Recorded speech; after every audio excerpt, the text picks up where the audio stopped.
Okay, so we're going to talk about making the mouths of our faces. And it's important to remember that, you know, your tic-tac-toe box here, we've got the eyes in this upper row that we talked about, getting your things all set up, getting your eyelids, getting some lashes in there, shading your sphere, all that jazz, getting your eyebrows, and figuring it out.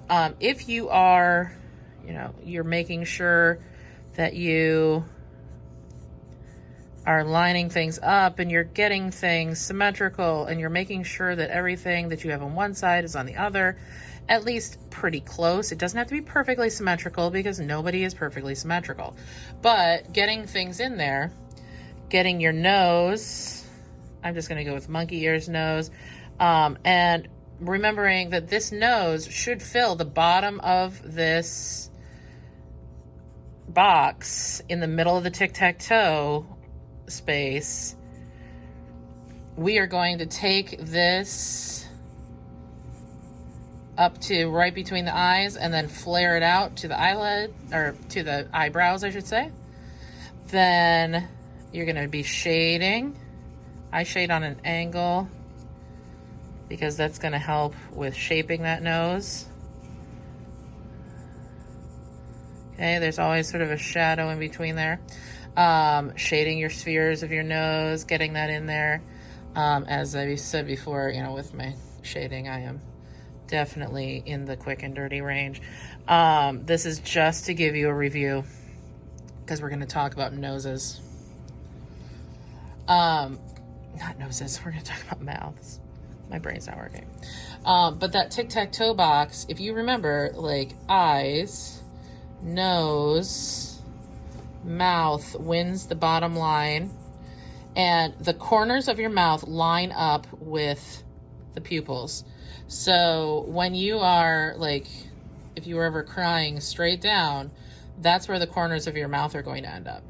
Okay, this is going to be sort of that midline. And again, it depends on who your person is. Like, maybe the corners of their mouth are a little bit like closer to the inside corner of that pupil.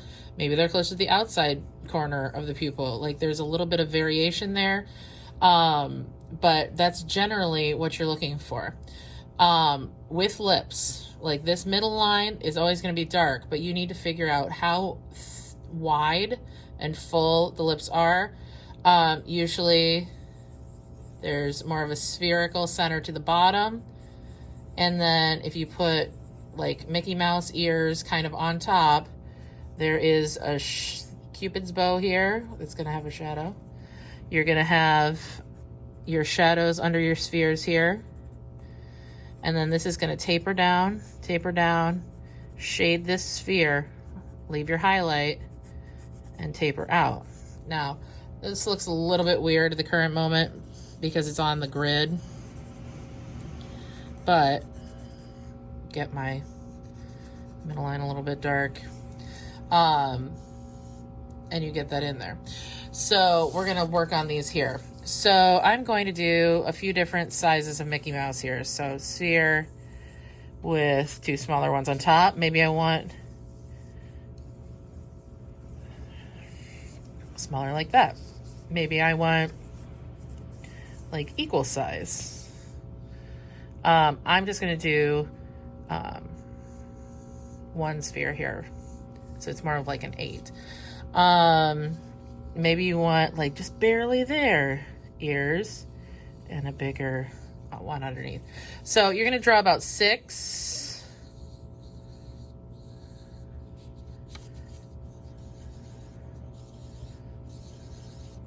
different like Mickey Mouse ears. Then you're going to shade your spheres. Shade. This is a really full bottom lip, or it will be. So I'm going to kind of shade between here. And then some people's lips like follow this and then curve down. Some people's kind of follow and then curve up. It just kind of depends on the person. And everyone has lips. There's going to be shadow here. Shadow here. The upper lip is usually a darker value than the bottom lip. One thing that I feel as though people kind of discount or forget about when they're drawing more masculine features is they try not to draw lips because they're like, it looks like, they look too feminine. But lips are lips. Everybody has them.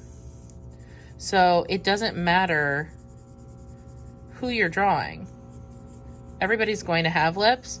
It just really depends on your level of shading. Kind of like when I talked about the eyes and sort of the difference between, how things look at the end. I'm really darkening that center. When you are drawing something and you want more of a natural lip tone, you're going to be shading the face. Like the whole thing is going to be blended and shaded in. And when you do that, making sure that you really define that center and maybe define like the area right below the lip, because there's always a shadow there. Okay, always a shadow there. It might be more prominent on someone who has a little bit fuller lips, but there's always a shadow there. Mr. Actor, please call extension 2002. Of course. Mr. Actor, 2002. So, the lips that you draw might have like sort of a hammock in there that holds these spheres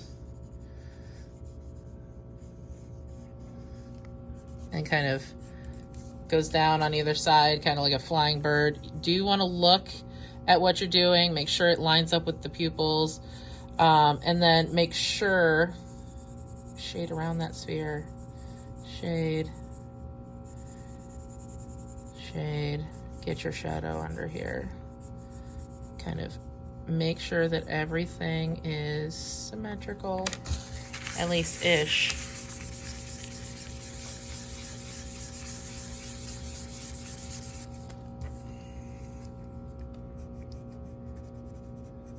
And work into it. So you can go in with the basics and then build more. There are plenty of tricks to help line things up. There are plenty of tricks to like fill in spaces more. I'm gonna go to this like really wide lip, so it's more of like a super full look. So maybe it goes like this. I'm gonna shade this sphere nicely. And then bring that up. This is almost like a pursed lip, like you might have some like wrinkles or things from like noise. There's definitely gonna be that shading under this sphere. I put a little hat on it.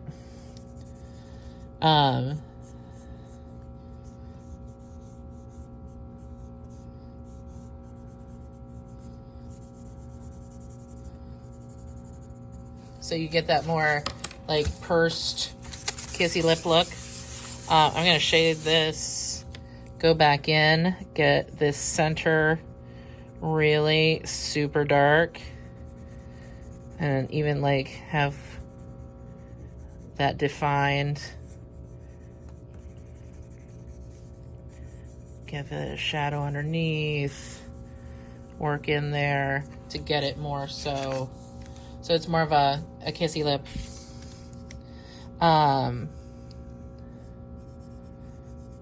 Sometimes people have more of a double edge underneath their top lip, and then it comes down and out. But it should be fairly symmetrical.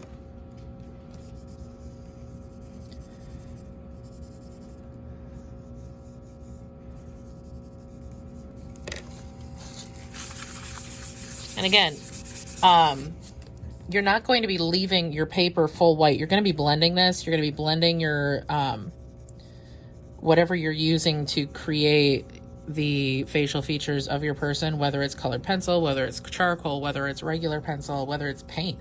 Honestly, you're not going to have a flat white that's going to be the face. At least you should not. You know, you are trying to improve upon your skills and, you know, gain skills, and stop thinking about the fact that, you know, I'm drawing on a white piece of paper, because nothing in the real world is like a pure white. And in fact, like, if you want to emphasize a top lip, really, you just need to like add white. Now, that was a hot mess, but you can define it really by the reflection that is taking place on the face. Like the highlight